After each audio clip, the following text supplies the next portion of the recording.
Welcome to the Wicked Podcast, where we read the business books you don't have the time for. I'm Marcus Kirsch. And I'm Troy Norcross. And we are your co-hosts for the Wicked Podcast.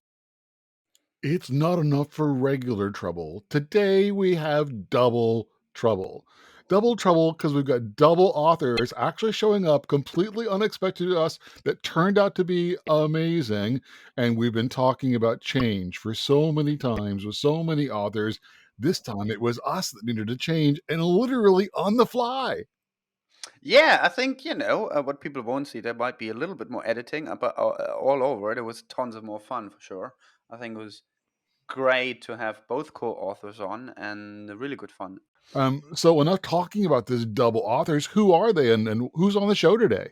Yes, so today we have Katy Granville-Chapman and Emmie Bidston on with their book Leader, Know, Love, and Inspire Your People. What were your takeaways? You know, the book was a really good book. It had some really, really great case studies and was well organized and well laid out.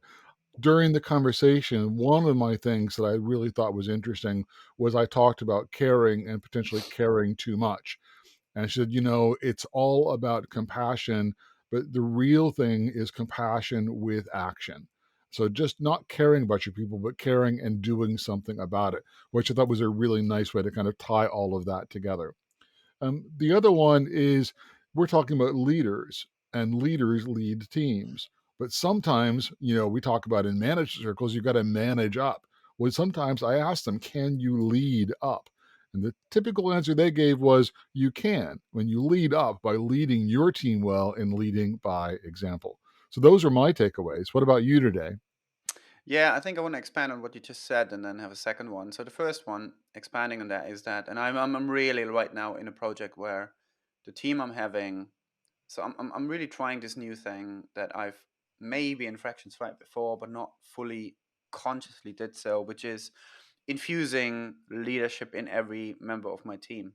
And by leadership, I often just mean confidence, clarity, and just communicating in the right way without me, and my position there at the moment is somewhat of a team manager, but I don't believe in this idea of being a team manager. I think I'm just, helping with the planning and I'm helping shaping the reporting. If that's management, fair enough, but I don't think I'm managing the people. I'm trying to as little manage them as possible to enable them to be as good as they can. And I think they have a lot of things to offer that no one ever asked them for. So I'm trying to do that where I say, this and this and this and this, and I hope therefore I will help them understand that they actually can lead themselves and across the team, and hopefully eventually you might not even need a leader in the team anymore because they can lead themselves, and everyone that can present to leadership next level higher up, and everyone can sort of make decisions on their own or together and in a very different way, because I like those kind of enabled teams. So I think understanding leadership qualities and characteristics and being able to put them into individuals, even in a team, I think is a very important thing to recognize. And they confirm some of that by saying, yeah, leadership is madly changing the definition of it, where it happens, and what it means. The second thing is, and Emmy gave us some stats on that, and that's probably the economist in her, to say, your well-being in your life, 30% roundabout, based on some research, is from your job. And those 30%, 90% of those 30%, which is, I think, around about 27 of those percent of your well-being in your life, is how your boss treats you. So it's inherently important for bosses and people in a company, so everyone, to understand this and know that, look, if that isn't right, you're not just making people miserable, but we all know there's a massive backlash on if you're not providing that. Yeah, you're not doing your organization a benefit, you're not doing the individual benefit. You as a manager won't perform well, or as a leader perform well, because people will just not be able to function. They will leave. You're going to have a hard time hiring talent. And I think that thing, particularly at the moment, is a critical thing. We talked a little bit about that, about people not wanting to go back to work. So, hiring, acquiring, keeping people treating them in the right way so that actually everyone's happy enough to work there and perform and help an organization actually function, basic functionality, is really high on their agenda, or high on focused on, how do the leaders act, behave, and so on. So there's a lot of value in this book about fixing and improving exactly that. And I liked how they were talking about how this book was targeted at not just CEOs and not just team leaders, was targeted really at a much broader audience, because you can find opportunities to lead just about anywhere. And why don't I suggest that we lead ourselves to the interview? Before the interview, a quick word from our very first sponsor, Zencaster. We use Zencaster for all our audio and video recording, and it's a very nifty tool that splits up all the channels for very easy editing. Zencaster is used by 10% of all active podcasts. You can get 40% off the first 3 months and unlimited audio and video recordings with our special coupon code wickedpodcast. I repeat, wickedpodcast for 40% off. And now the interview.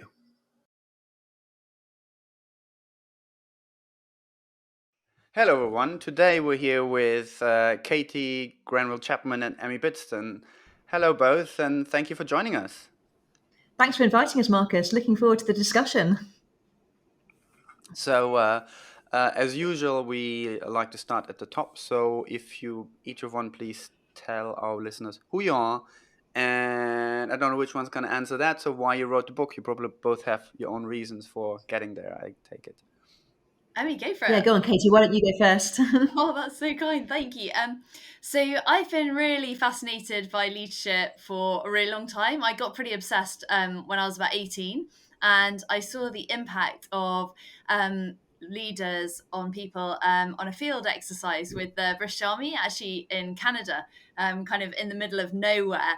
And it was absolutely extraordinary, the difference between the great leaders who really, really cared for the people in their team, and the ones who really only cared about themselves, and the difference between the well-being, even though it was really, really tough, because we were just on the middle of the plane, just like under canvas, not enough food, definitely not enough sleep, quite high pressure.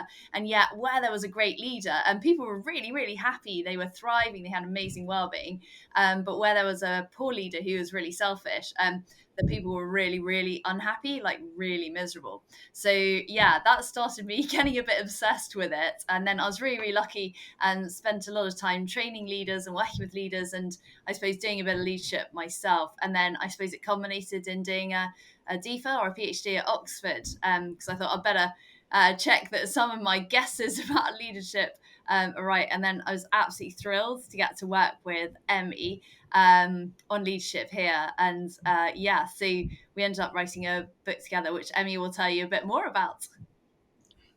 Yeah, definitely. Thanks, Katy. So my background is economics, and then worked in politics for the civil service, and then went into education. And again, just seeing the difference that good and bad leadership can make, and they really transform things. It's interesting looking at things like the financial crisis, and just thinking kind of where there's been failures of leadership. We work a lot with the Oxford Character Project, who talk about the fact that our top universities are creating thinkers and leaders for the future, but are they wise thinkers and are they good leaders? And that's what we're passionate about, is both looking at the academic research behind leadership and saying, what does it say? And then how do we put that into practice? So we're so glad you invited us today, because we'd love to just summarize some of the research out there and how we think we can hold it together as leaders in a way that's memorable, that actually helps us become good leaders and wise thinkers. Wonderful. I think so. Let's start maybe with a very basic question on particularly that. So we talk about leaders, and I'm just in the middle of a project where we have anyone from team managers to middle management, and then somewhere I think COO is the closest I'm working with at this point. And so there are all these different levels, right? And people are listening to different levels of leaders. So who is your book mostly for in that sense? How are you define then who the leader is? Is it more in terms of who the people are listening to, or who you're actually sort of engaging with? And if you can elaborate on that bit, please. Emmie, go for it. Yeah, great question. So we really debated this. It's one of the struggles when you write a book, is that everyone says, well, who are the audience? And the challenge for us is that we're really keen to redefine leadership, about it not being about the position. There are lots of people who have positions of leadership who we don't think are actually leading well, and therefore we wouldn't like to be counted as true leaders or good leaders. So we believe leadership is about stepping up and making change for the good in society. So it's actually about making a positive impact on the people around you. And you can do that without a position of leadership. So we'd love it if our book, I mean, for example, when we were writing it, we got people to read it who were kind of like stay-at-home parents. They haven't got like a formal position of leadership, but they can still create leadership in their family. Equally, we had CEOs read it. So it really is for anybody who wants to accept that we all have influence and to use that influence for good. From about any age upwards, we'd like to say. So very broad audience. That's great. Katy, I want to come back to something that you were talking about when you were introducing yourself in the book about leaders who care. I think caring is really, really important. My mother's a teacher, and she used to get really, really kind of great results out of her students because she cared a lot. Marcus and I tend to be really, really passionate about our projects that we get into, and we care a lot. Sometimes that can be a negative. Sometimes you can wind up caring too much. And you have to find the right way to put a boundary in caring enough to express, but not becoming so emotionally connected. Do you see a line like that, or do you not see a line like that? Oh, it's such a great question, and I love that your mother was a teacher. That's so positive, and I love that you guys care so much about your projects. It's a really interesting question. It's one that, again, we debated a lot. I think that it's really interesting because when you care, there are a lot of personal benefits that you get. So there are a lot of physiological benefits. So when you give love to someone, when you show them compassion, you actually improve your immunity. And a wonderful guy called Daka Keltner, who's a professor at the University of California, Berkeley, writes a lot about this and the impact of showing compassion to people, because he says it strengthens your vagal tone, which is the wandering nerve. So it goes to all of your major organs. And then there's another professor that we really love the work of, called Paul Gilbert at the University of Nottingham. And he wrote The Compassionate Mind, and he demonstrated really compellingly that actually when we show people compassion, our brains function much better. So we're able to take much better decisions, we can remember things better, we can learn better, we can be more creative.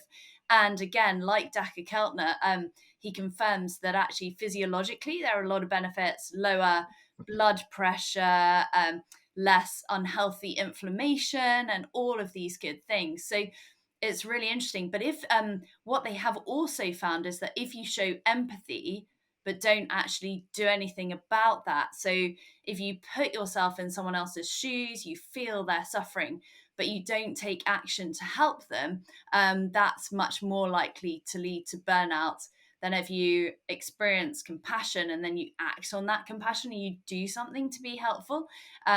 So I'm afraid that was a bit of a complicated answer, but I think the more leaders do care for their people, the more they love their people, actually, the healthier and happier they're going to be, and then it becomes a virtuous cycle.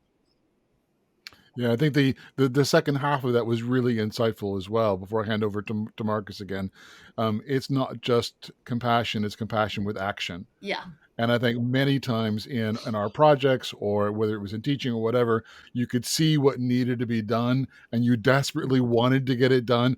But for whatever reason, your hands were tied and you couldn't do anything. And that does build tension. Massively. And I think you see that so much in education, and the teachers around us, they desperately want the best for the young people, and because they've built these brilliant relationships with them, they know what the best for these young people is, and yet the system stops them from spending the time on that, because the system tells them you've got to tick these boxes to pass the next inspection, you've got to get these young people to jump through these exam hoops and tick these boxes, and yet that's not actually in the best interest of the child. That's not going to enable the young person to flourish. And I think that's an area where teachers experience extreme stress, because they know how they can help the child or the young person, but they're not able to do that because of the system. Yeah, and I think I'll pick up on another sort of aspect of that, because again, I'm drawing a lot from one of the current projects or projects I've been working on for the next question, which is to look at what people can do and understanding them. And it's often, as you say, either the system or the managers who represent the system who actually push things on people that actually they don't want, or it's not the right thing to push on them, and they could actually solve things differently. And as a designer, I've been prone to look at problems and know that there's about 100 different ways of going about Yeah. things, yet sometimes the system pushes one thing at you, and that's not helpful. So my next question therefore is around positive psychology that you guys mentioned in the book, and about finding your strength rather than trying to fix your weaknesses. Can you elaborate a little bit on that principle, please? And we go for it. Yeah, I think it's Emmy's Yeah, turn. well, I might even just Okay. jump slightly higher level, building on what you just said.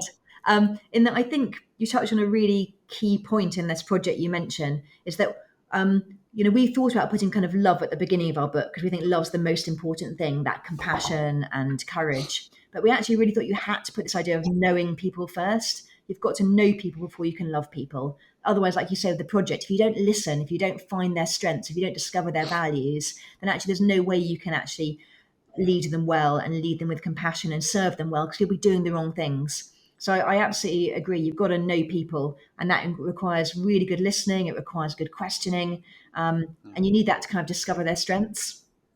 But yeah, and there's also lots of research that actually when you build on your strengths, you perform better. So We shouldn't ignore critical weaknesses and critical gaps. Yeah, so I find that actually then it goes quite interesting, because I was just talking to someone about HR and the shift in HR and people's skills and understanding and how to bring them into a company and company culture and all of this stuff, which then includes things like safe space or psychological safety and positivity and empathy and all this stuff. And what would you say then regarding that? So companies spend a lot of time seemingly hiring people, especially obviously permanent people. It's a bit different when you as a freelancer or you bring consultants in. It's a bit different way to get to know them. But usually you have a fairly long process. Let's just take that characteristic, where it seems to be thorough, seems to be going through different people that then get to know you enough to say, right, okay, she is the right person for this. Here's the skill set. Here's sort of what they know. Here's sort of how ambitious they are, and what are their characteristics to thrive within our little community or organization, right? So, do you think leaders can play a role in that on that early stage in that, or is that something that there's something missing between how you hire people and leaders? And I'm drawing back just one very quick reference on that. I think someone said something about how to build really great company cultures. There's some examples where CEO made it really a point of hiring personally the first 100 people, being involved in that for the first 100 people, to make that extra effort as a leader. But do you think there's a gap somewhere there already at the beginning? I think it makes a really big difference if you're really clear what the collective values of the company are. So, for example, we use values-based assessments for recruitment, and I do think that having congruent values. So, if your company doesn't have values set yet, actually working together, doing a big consultation and figuring out what values you want to stand for, what really is important to the company. And we'd say probably actually choosing virtues that are kind of universally seen as good and lead to the greater good would be great. And then from there, definitely having the leaders involved in the recruitment, because then they're actually able to look for those values in the people that they're recruiting. And then if you bring people into the organization who believe in those values, who have congruent values, I think that you're going to get a more kind of harmonious culture. I mean, you don't want people agreeing, but I think that if everyone says, okay, kindness is really, really important to us, then I think that enables you to build that psychological safety. So where you need to say, actually, this idea isn't going to work, this is going to be dangerous, this isn't going to work for the market, people feel brave enough to do that because they know they've joined a kind culture that's going to look after them, that's going to care for them, and they're going to feel safe enough to actually, disagree with the boss and actually say we need to do something a bit different. That's a really, really good answer. So thank you for kind of tying all of that together. I'm now going to go in a completely different direction. And I'm going to ask Emmie, what is the chance or the likelihood that leaders can lead up? Because leading teams is one thing, but sometimes leaders need to lead up to their management. Does that fit with your understanding of what leaders can do? Yeah, that's such a great question, Marcus. I think it really does. Although, yeah, I think we've had some situations, both Katie and I, where we really feel we have been able to lead up and make a difference, and model the kind of leadership that leads to good psychological safety and good performance, and that other people have seen that and taken it on board and changed their view of leadership.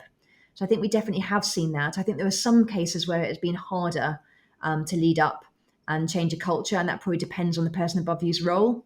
But there's a huge amount you can do in terms of leading up. I think the main thing is, I guess, yeah, speaking about your values clearly and then modeling them in a way that shows the positive difference they can make.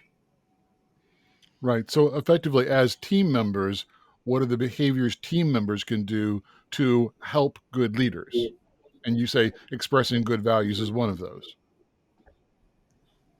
Yeah, definitely. I think showing good character, I think the things that you model. So, for example, in the team I work in with the kind of psychological safety, will be trying to be the first person to say, actually, I don't understand what's going on. I've got a question here. So, modeling kind of being humble, modeling asking the questions, modeling going out of your way to show service and show kindness to the people on the team, I think can create that culture that changes it. And if that seems to be getting the higher performance, often the leader will then realize this is working, I think, and maybe change their view. So, Katie, one question I definitely have to ask is, please tell me when a CEO goes and cleans the toilets, because that seems quite crucial. Definitely.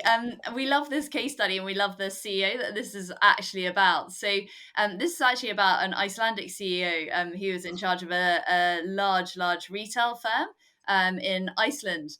And what's remarkable about this is that this particular CEO absolutely showed servant leadership, and even to the extent that when she was very heavily pregnant, that she would willingly be down on her hands and knees, scrubbing the loos, scrubbing the bathroom floor, just doing everything.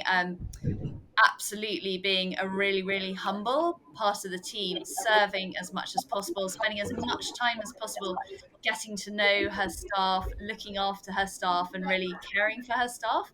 And what was amazing about this is that obviously she had great business acumen, but over the time that she was the CEO of this particular company, grew by 500%. And so it was just a really nice example of where a CEO is willing to go to that extreme level of service and being like a servant, that you really saw outstanding results. And it's great because we see this in a lot of the case studies where CEOs will really self-sacrifice and leaders will really self-sacrifice. You see massive impacts on the company and the bottom line. It's quite nice. There's a great bit of research that looked at hedge fund managers who would be associated with being quite cutthroat and only caring about profits and the bottom line. And yet the hedge fund managers who are the more empathetic ended up earning 30% more over 15 years than the less empathetic hedge fund managers.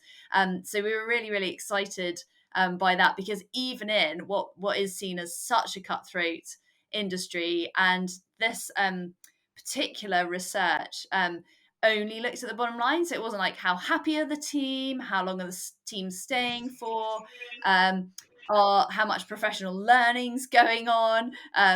It was just the bottom line. It was just how much profit's being made. And there was literally a 30% difference between the most empathetic and the least empathetic hedge fund managers. So we were quite excited to see that. So The topics are very kind of big in the media right now about the Great Resignation. And we're seeing a huge shift in people's priorities. The pandemic has given people a chance to have some pause. Others have been working at home and been isolated and been left alone and are completely overworked and overwhelmed because the companies are not doing any more hiring. From a great leader's perspective, what can they do to address retention and also attract new great talent in the days of the Great Resignation? Oh, interesting question, isn't it? And a real challenge for leaders. I think that the first thing that springs to mind is kind of the end of our book where we talk about kind of purpose. And I think we quote Dan Pink, who says that we are purpose maximizers, not profit maximizers. I think most of us at some point in our life decide that actually we care more about making a difference than a lot of other things. And so I think to reconnect with people at that level of actually how does what we do as a business actually make the world a better place, even in a small way. And we've got a case study about DTE Energy, who kind of are really kind of struggling. And when they kind of reconnected with their purpose, they kind of like did a big kind of review. And when they kind of like got their staff together and talked to them about their purpose, apparently people cried because they had just never realized that actually their day-to-day tiny job was making a difference to provide energy for a hospital that lives were being saved in. I think we often forget that even though we're a tiny part, that our work and our lives can make a difference. So I think reconnecting with purpose would be a good first step. And purpose, we've had a couple of really great books and some authors talking about the importance of purpose and vision. I have worked in a number of really small startup companies. I've had one of my own startups, and I've worked for really, really big global multinationals like Nokia, McDonnell Douglas, et cetera, et cetera. I think sometimes in the really, really big companies, purpose is whitewashed marketing speak. And I think sometimes purpose in the really small companies can be very much more heartfelt. How can you kind of communicate purpose most effectively is the question. Yeah, well, Philip, when you said that, part of me was thinking back to kind of individual purpose, and that again, I think we quote it in the book. There's the story about kind of the bricklayers, where one person thought, "Oh, I just lay bricks," and another thought, "Oh, well, I'm making buildings," and the other one was actually, "I'm making the house for God. I'm making a cathedral." And even within the same role, doing the same thing, how we choose to see our purpose is something we can do individually. So I think even within a company, if you felt they were kind of whitewashing what they did a little bit, you could still find a way to find purpose in what you do personally. As a leader of a team within that company, I think you could also potentially find a way to make what you do as a team matter, because it really does. We all affect so many people's lives, and our emotions are contagious, and the way we treat people is huge. McKinsey did some research. Katie, correct me if I get the stats wrong, looking at how much of our well-being is affected by work. And so a good chunk of our well-being, I think it was about 30% is to do with our work. And of that 30%, something like 90% is to do with relationships. And most of that is to do with how your boss treats you. We can send you the graphic later. And I just think we forget how much power we have. We can make people's lives miserable. We can dignify or we can pull people down. We can humanize or dehumanize every day with every interaction we have. And I think remembering that can almost give us a sense of purpose regardless of our company. I think it's a really great answer, and I think, one thing I think is that as usual we have more questions than time, so we're here yet again for our last question, and I'm gonna ask that to both of you because I want to have both your views on this. Again, I'm pulling from experience, and there's some companies who take the time to establish purpose, principles, create a safe psychological space, communicate, connect, make the extra effort. And a lot of them that don't, and I think particular since COVID, there is a new urgency to just do stuff, which is often quite ill-informed and puts a lot of pressure or turns a lot of environments really toxic very quickly because no time, big gap, no communication, and before you know it, we have what we have now, which seems to be a wave of people don't even want to go back to work because they don't want to work like that. What, in your view? So, well, what's sort of the first thing each one of you have to say? And I want to start with Katy on a leader where you go, look, we know your pressures. We know how much we now have to really, really turn the ship around more than ever. And often many leaders have never quite been in that kind of high pressure environment where so many things are so uncertain. What's the best thing to say today to someone, to say, look, these things matter. This is the value. This is the reason why you should spend the time on this, rather than keep pushing on in the way you're more comfortable with. Katy? I think nobody's ever achieved anything great on their own. You can only achieve greatness with people, and so you've got to put people first. You've got to look after the people first, because it doesn't matter how much pressure you're under. If you're not looking after people, nothing's going to happen. They're just not going to be able to do the work for you. They're not going to want to do the work for you and your organization. So I think there isn't really a choice, and I think actually the higher the pressure gets turned up, the more you need to focus on that. And I saw that most when I was on operations in Iraq, where the pressure was really, really, really high on soldiers. And the emphasis throughout the command was look after your people, look after your people, look after your people. And where the leaders were doing that, actually, people were thriving and people were really doing well. And they were happy, they were joyful, they felt committed, they felt a sense of purpose, and they were coping with the pressure. So I'd say, yeah, the greater the pressure, the more you need to look after the people, not the less. Yeah, and I'd add to that, Katie, so I think, the research from MIT, research from Google would all say that there is a collective team IQ that is more than just the sum of the individuals. And actually, you utterly undermine that if you destroy relationships and you destroy trust and you don't listen. So yet if you create that kind of safe space, if you create good relationships with good empathy where people feel valued, then actually the performance and the collective IQ just transforms. So it has to be the priority. Wonderful. Well, it's great to have you both here. First time ever to have both co-authors of a book in. So that's a first for us. And I think it was great. I think it's really good to see actually the two sides that contributed to the book, which it's brilliant by itself. So that's just a personal, wonderful experience. So thank you so much, Katy and Emmie, for both your insights and for spending time with us today. Thank you so much. Thank you so much, Max and Troy. So lovely to talk to you. Yeah, thanks for having us. You've been listening to The Wicked Podcast with co-host Marcus Kirsch and me, Troy Norcross. Please subscribe on Podomatic, iTunes, or Spotify. You can find all relevant links in the show notes. Please tell us your thoughts in the comment section and let us know about any books for future episodes. You can also get in touch with us directly on Twitter on @WickedandBeyond or @Troy_Norcross. Also, learn more about the Wicked Company book and the Wicked Company project at wickedcompany.com.